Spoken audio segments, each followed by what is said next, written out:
UP में BJP के प्रबुद्ध सम्मेलन की शुरुआत हो गई। चुनाव से पहले बीजेपी का यह सम्मेलन प्रबुद्ध समाज में अपनी पैठ बनाने को लेकर बेहद अहम माना जा रहा है। यूपी के सीएम काशी में इस सम्मेलन में शामिल हुए।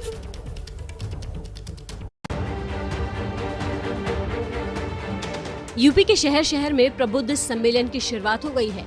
चुनाव से पहले हो रहे इस सम्मेलन में योगी ने शांति त्योहार मनाने के लिए अपनी सरकार की पीठ थपथपाई और पहले की सरकारों पर हमला बोला।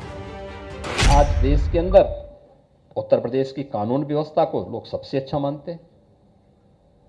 आखिर ये वही प्रदेश था 4.5 वर्ष पहले जहां हर तीसरे दिन एक बड़ा दंगा होता था। पर्व और त्योहार शांतिपूर्ण तरीके से नहीं मनाए जा सकते थे। योगी ने काशी में राम मंदिर के निर्माण कार्य का जिक्र करके राज्य के हिंदू वोट बैंक से सीधा संवाद भी किया। एक नेतृत्व वह था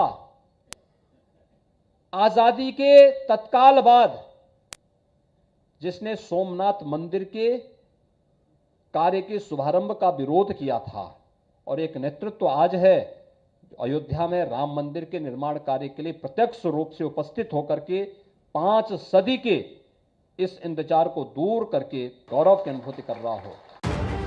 बीजेपी 6 से 20 सितंबर तक राज्य की सभी 403 विधानसभा क्षेत्रों में प्रबुद्ध वर्ग सम्मेलन आयोजित करेगी। सीएम योगी काशी में थे तो बीजेपी के पूर्व प्रभारी राधा मोहन सिंह ने प्रयागराज से इस सम्मेलन की शुरुआत की। बीजेपी के एजेंडे में अयोध्या टॉप पर है और इसलिए बीजेपी के प्रदेश अध्यक्ष स्वतंत्र देव सिंह ने अयोध्या में प्रबुद्ध सम्मेलन की शुरुआत की। अयोध्या हम लोग बार बार आते हैं क्योंकि शक्ति मिलती है और ये शक्ति गरीबों के काम आवे। इसके अलावा यूपी के कई शहरों में राज्य और केंद्रीय नेतृत्व के कई बड़े चेहरों ने इन प्रबुद्ध सम्मेलन में हिस्सा लिया।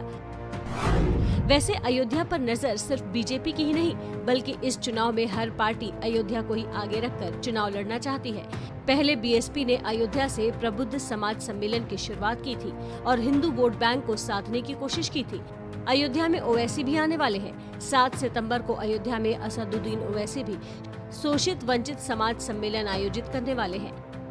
इसको लेकर अयोध्या में विवाद हो गया है। संत समाज उनके पोस्टर में फैजाबाद लिखे होने से नाराज है, तो कभी बाबरी मस्जिद में मुख्य पक्षकार रहे इकबाल अंसारी ने मुखर होकर असदुद्दीन ओवैसी के अयोध्या दौरे का विरोध किया है।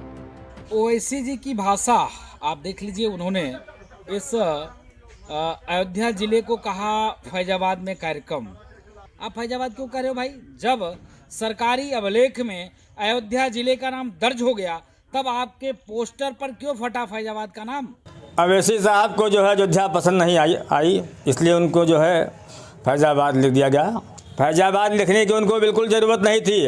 अयोध्या के उतना शुद्ध जो है और साफ सुथरा पूरे ज़िले में कहीं कोई नाम नहीं है और ये धर्म की नगरी है और उन्होंने जो अपना पोस्टर छपाया है ये बिल्कुल गलत है। गुजरात के लोग उत्तर प्रदेश जाकर बनारस से चुनाव भी लड़ सकते हैं, प्रधानमंत्री बन सकते हैं, कोई एतराज नहीं। उत्तराखंड के लोग उत्तर प्रदेश में आके मुख्यमंत्री बन सकते हैं, लेकिन हैदराबाद से ओवैसी साहब यहाँ नहीं आ सकते। उनके हिसाब से, उन बेचारे के हिसाब से हैदराबाद से अगर ओवैसी साहब यहाँ आते हैं तो गुनाह अजीम हो रहा है। साफ है इस चुनाव में सबकी निगाहें अयोध्या के हिंदू मुस्लिम वोट के ध्रुवीकरण पर है। बीजेपी प्रबुद्ध सम्मेलन कर हिंदू वोटों को अपने पाले में लाने की कोशिश कर रही है तो ओवैसी की AIMIM की निगाहें मुस्लिम वोटों पर टिकी है।